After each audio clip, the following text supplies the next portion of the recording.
Amy from simplelivingmama.com. Today I wanted to share with you our homeschool preschool curriculum choices. Now I tend to keep a Charlotte Mason based focus on homeschool preschool stuff. So we do a lot of reading of good quality children's literature, and I don't do a whole lot of worksheets with the kids. I do some worksheets, but most of everything is either play-based or just very hands-on. So to start out, we always start our day with calendar time, and I will link a video down below showing you my DIY calendar board that I just made. But we go over the things like the date, the days of the week, the months of the year.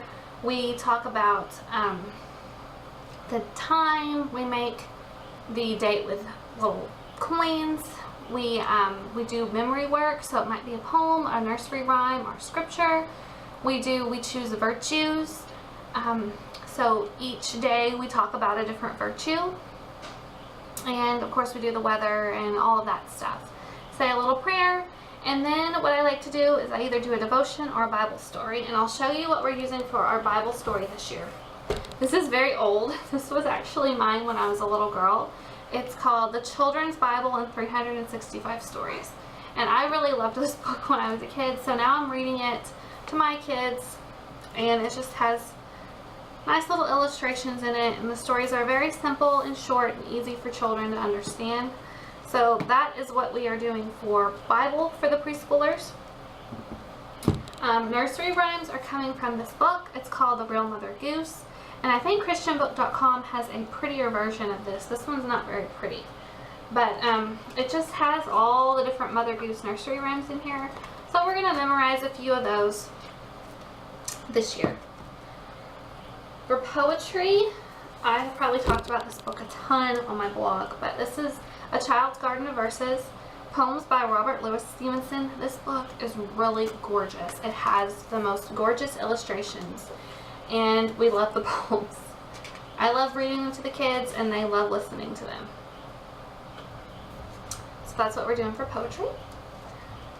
Okay, for letter introduction, I am actually using this printable. It's from Shelfwork. I got it on Teachers Pay Teachers. It was only $6.99, and it's called My Alphabet Interactive Notebook. And we will focus on one letter each week, and we will do one page per week. And the pages are very simple. So for the first day, when we learn the letter A, I'll say A, apple. The child will color the letter, then they will draw an apple.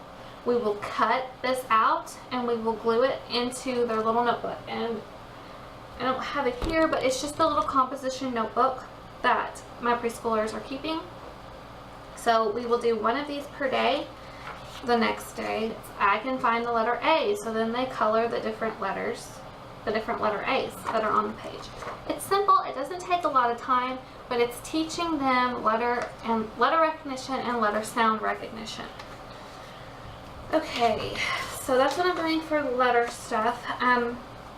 Fine motor stuff. I have another video that I've done that shows all of the different preschool activities that we're using. I used a lot of toys. I like preschool type toys like sacking pegs or wedgets. I also make a lot of games. Something I didn't show in that video is file folder games. I make a lot of those. I use puzzles, different things like that. Something else that I'm going to be using for fine motor skills is My First Book of Cutting from Kumon Workbook. It's really simple. I rip out a page, give it to my child, and they, follow the instructions, cut along the lines, and that teaches them how to use the scissors. Like I said, I don't like to use a lot of workbooks, but I do occasionally find some at the Dollar Tree or the Target dollar spot. Here's a shape workbook, and I'm not strict about saying, oh, you have to do this page. But if my child is interested and wants to do the page, then this one's been used. They can go and they can do a page from one of the cheap little workbooks that we get. We also use coloring books and stuff like that. Some other books that I have on hand, My First Picture Dictionary. My 3-year-old likes to look at this, and we talk about the different letters and the different things that start with those letters. So it's really cute. And then this is another good book that I like to read. It's called The Children's Book of Home and Family, and it has different stories in it that are just fun, not only for my preschoolers, but for all of my kids. So as far as, tangible stuff that I can show you, that's all I'm doing for preschool. We're going to be going outside. We're going to be doing some nature study. My older kids are keeping nature notebooks, so my 3-year-old is probably going to want to tag along, and I'll give him some paper and a clipboard, and he can do his own little thing with a nature notebook. What else do? We do gross motor skills, so we're going to be learning how to skip, how to hop, play hopscotch, jump rope, Simon Says and the Hokey Pokey and stuff like that. And of course I'm going to be reading aloud. I have my own preschool book list that I pull from, and I like to do monthly themes. So I choose one craft a week that correlates with that theme, and we'll do a craft a week. And also I might find books that are related to that craft, or we might do field trips not related to that craft. Books that are related to that theme, or we might do field trips that are related to that theme. So like in October we'll talk about pumpkins, and we study pumpkins, and we'll go to the pumpkin patch. So just stuff like that. It doesn't have to be complicated. It's all pretty simple. I keep track of everything in my Homeschool Preschool planner.